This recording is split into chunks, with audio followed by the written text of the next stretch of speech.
looking back at it now, I really enjoyed the day, even though it's 514 kilometers.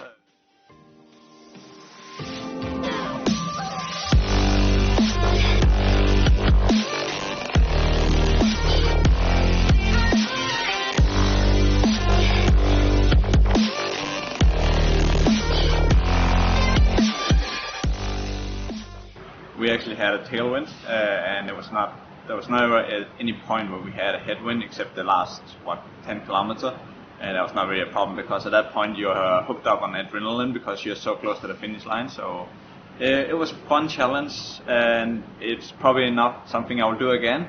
But looking back at it now, I really enjoyed the day, even though it's 514 kilometers.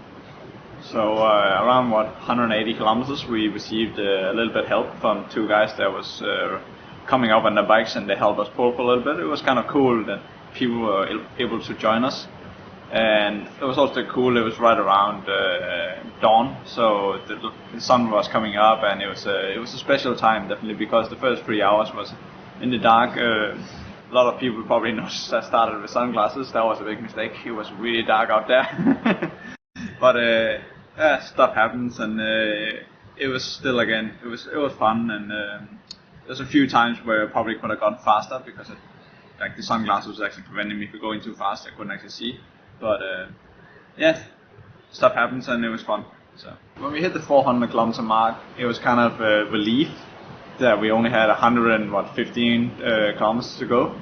But on the other hand, those 115 kilometers was very slow. So it's not actually that we rode that slow, it was just like mentally you are already done at that point, so it took very long inside your mental mindset.